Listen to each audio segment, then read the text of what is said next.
UGC ഇതാ പുതിയൊരു മാർഗനിർദ്ദേശം പുറപ്പെടുവിച്ചിരിക്കുന്നു. ഇനി അക്കാദമിക് യോഗ്യതകളൊന്നുമില്ലാത്തവർക്കും സർവകലാശാലകളിലെ VC-മാരാകാം. സംഘപരിവാറിന് ഇഷ്ടക്കാരെ ഇഷ്ടം പോലെ VC-മാരാക്കാം.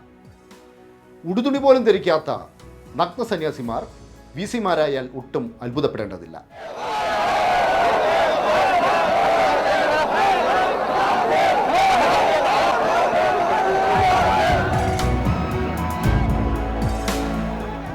തുണിയുടുക്കാത്ത നാഗസന്യാസിമാരും ജൈന സന്യാസിമാരും നമ്മുടെ സർവകലാശാലകളിലെ VC-മാരായാൽ ഒട്ടും അത്ഭുതമില്ല.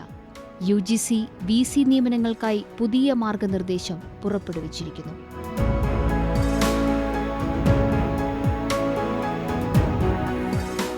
VC-മാരാവണമെങ്കിൽ ഇനി അക്കാദമിക് യോഗ്യത ആവശ്യമില്ല.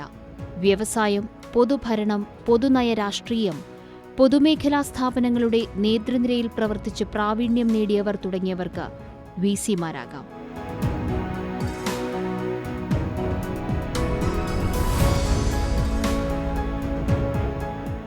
തീർച്ചയായും ഇത് നമ്മുടെ രാജ്യത്തെ ഫെഡറൽ തത്വങ്ങൾക്ക് വിരുദ്ധമായിട്ടുള്ള ഒരു റെഗുലേഷനാണ് എന്നുള്ളത് സംശയരഹിതമായ കാര്യമാണ്. ഒരു പൊതു സർവകലാശാലയുടെ പ്രവർത്തനങ്ങളെ സഹായിച്ചുകൊണ്ട് നമ്മുടെ സംസ്ഥാനത്ത് എന്നപോലെ എല്ലാ സംസ്ഥാനങ്ങളിലും അതത് സംസ്ഥാനങ്ങളിലെ ജനതയുടെ വിദ്യാഭ്യാസപരമായ സാഹചര്യങ്ങൾ മെച്ചപ്പെടുത്തുന്നതിനും ഉയർത്തുന്നതിനുമൊക്കെയുള്ള സംസ്ഥാന ഗവൺമെൻറ്റിൻ്റെ അധികാരങ്ങളുടെയും അവകാശങ്ങളുടെയും മീതെയുള്ള ഒരു ചവിട്ടിമെതിക്കലാണ് ഈ റെഗുലേഷൻ എന്ന് ചുരുക്കി പറയാൻ സാധിക്കും.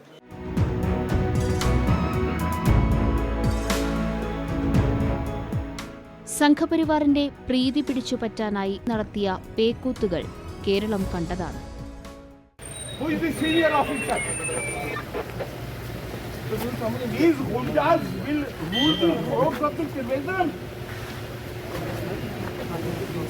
Bloody criminal! Why are you provoking? Why are you provoking the students? Why are you provoking the students? Get lost. How can you say that? Get lost. Chief Minister is used to this because he comes from Kannur. Kannur has this bloody history where they have been killing each other. This is sponsored by Chief Minister. What do you want to say? Mohan Amit Shah साहब से बात करो या कोई भी हो उनके यहाँ.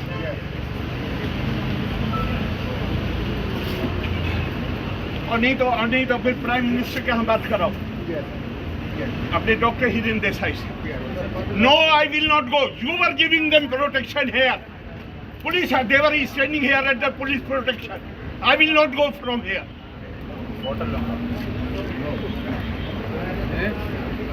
If the police itself is breaking the law, who will uphold the law? I won't talk to anybody from Kerala. If any camera is there, I will walk away. I hope there is no Kerala here. I hope there is no media one here. Is there any media one? I don't want to talk to you. Get out. यहाँ पे इन्होंने ये काले संघी chancellor वगैरह वगैरह अभी vice chancellor को फॉरन लिखिए है जी.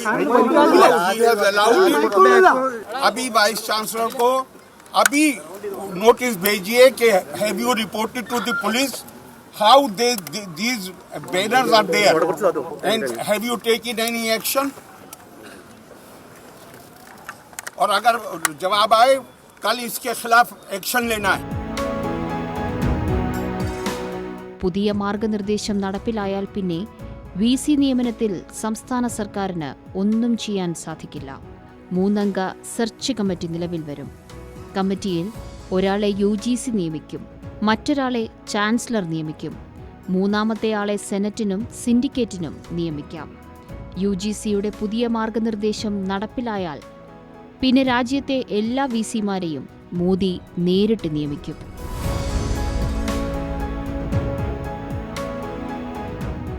UGCക്ക് ഗൈഡ് ലൈൻസ് ഇറക്കാനുള്ള ഒരധികാരം മാത്രമാണുള്ളത്. റെഗുലേഷന് ഉള്ള അധികാരം യഥാർത്ഥത്തിൽ UGCക്ക് മുൻകാലങ്ങളിലൊന്നും ഉണ്ടായിരുന്നതല്ല. രാജ്യത്തെമ്പാടുമുള്ള ഉന്നത വിദ്യാഭ്യാസ സ്ഥാപനങ്ങളെ ആകെ ഏകീകരിക്കുക എന്ന് പറഞ്ഞാൽ നമ്മുടെ നാടിൻ്റെ വൈവിധ്യങ്ങളോടും വ്യത്യസ്തതകളോടും അതിൻ്റെ ബഹുസ്വരതയോടുമുള്ള വലിയ വെല്ലുവിളി കൂടിയാണ്. അതിനെ ആ അർത്ഥത്തിൽ തന്നെ നമ്മൾ മനസ്സിലാക്കേണ്ടതുണ്ട്. UGCയുടെ പുതിയ മാർഗനിർദ്ദേശം ഫെഡറൽ തത്വങ്ങളുടെ നഗ്നമായ ലംഘനമാണ്. സംസ്ഥാന സർക്കാരുകൾക്ക് കീഴിലുള്ള സർവകലാശാലകളുടെ നടത്തിപ്പിനായി വരുന്ന ചെലവിന്റെ 90% വഹിക്കുന്നത് സംസ്ഥാന സർക്കാരുകളാണ്. പക്ഷേ പുതിയ മാർഗനിർദ്ദേശം നിലവിൽ വരുന്നതോടെ VCമാരെ നിയമിച്ച് സർവകലാശാല ഭരണം സംഘപരിവാർ ഏറ്റെടുക്കും. ഇത്തരം VCമാരെ ഇനി കാണേണ്ടി വന്നേക്കാം.